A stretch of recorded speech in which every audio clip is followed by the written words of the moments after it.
We pick up on page 279, the very, very bottom of page 279, the last line, in fact, line 300 on page 279. So I said, and the warnings broke their hearts, but Eurylochus waded in at once with mutiny on his mind. You're a hard man, Odysseus. Your fighting spirit stronger than ours. Your stamina never fails. You must be made of iron head to foot. Look, your crew's half dead with labor, starved for sleep, and you forbid us to set foot on land, this island here, washed by the waves, where we might catch a decent meal again. Drained as we are, night falling fast, you'd have us desert this haven and blunder off into the mist-bound seas? Out of the night come winds that shatter vessels. How can a man escape his headlong death if suddenly, out of nowhere, a cyclone hits, bred by the south or stormy west wind? They're the gales that tear a ship to splinters. The gods are masters, willing or not, it seems.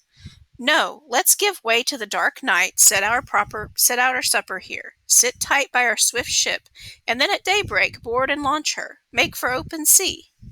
So Eurylochus urged, and shipmates cheered. Then I knew some power was brewing trouble for us, so I let fly with an anxious plea. Eurylochus, I'm one against all, the upper hand is yours. But swear me a binding oath, all here, that if we come on a herd of cattle or fine flock of sheep, not one man among us, blind in his reckless ways, will slaughter an ox or ram. Just eat in peace, content with the food immortal Circe gave us. They quickly swore the oath that I required, and once they had vowed they'd never harm the herds, they moored our sturdy ship in the deep, narrow harbor, close to a fresh spring, and all hands disembarked and adeptly set about the evening meal.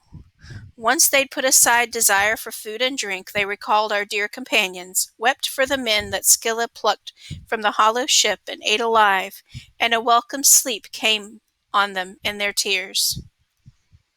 But then, at the night's third watch, the stars just wheeling down, Zeus, who marshals the storm clouds, loosed a ripping wind, a howling demonic gale, shrouding over in thunderheads the earth and sea at once, and night swept down from the sky.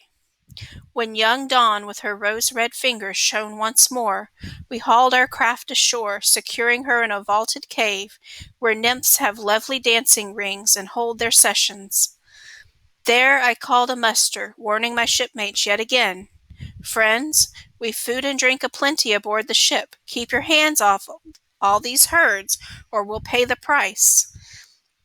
The cattle, the sleek flocks, belonging to an awesome master, Helios, god of the sun who sees all, hears all things. So I warned, and my headstrong men complied. But for 1 whole month the south wind blew non-stop, so no other wind came up, none but the southeast. As long as our food and ruddy wine held out, the crew, eager to save their lives, kept hands off the herds. But then, when supplies aboard had all run dry, when the men turned to hunting, forced to range for quarry with twisted hooks, for fish, birds, anything they could lay their hands on, hunger racked their bellies, I struck inland, up the island, there to pray to the gods. If only one might show me some way home. Crossing into the hearthland, clear of the crew, I rinsed my hands in a sheltered spot, a windbreak. But soon as I'd prayed to all the gods who rule Olympus, down on my eyes they poured a sweet, sound sleep, as Eurylochus opened up his fatal plan to friends. Listen to me, my comrades, brothers in hardship. All ways of dying are hateful to us poor mortals, true. But to die of hunger, starve to death, that's the worst of all. So up with you now, let's drive off the pick of Helios's sleek herds, slaughter them to the gods who rule the skies up there. If we ever make it home to Ithaca, native ground, erect at once a glorious temple to the sun god, line the walls with hordes of dazzling gifts. But if the sun, inflamed for his longhorn cattle, means to wreck our ship and the other gods pitch in, I'd rather die at sea with one deep gulp of death than die by inches on this desolate island here. So he urged, and shipmates cheered again. At once they drove off the sun god's finest cattle. Close at hand, not far from the blue-prowed ship they grazed, those splendid beasts with their broad brows and curving horns. Surrounding them in a ring, they lifted prayers to the gods, plucking fresh green leaves from a tall oak for the rite, since white-strewing barley was long gone in the ship.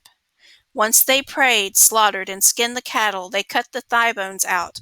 They wrapped them in fat, a double fold, sliced clean, and topped with strips of flesh. And since they had no wine to anoint the glowing victims, they made libations with water, broiling all the innards, and once they'd burned the bones and tasted the organs, hacked the rest into pieces, piercing them with spits. We're going to pause there and answer another question.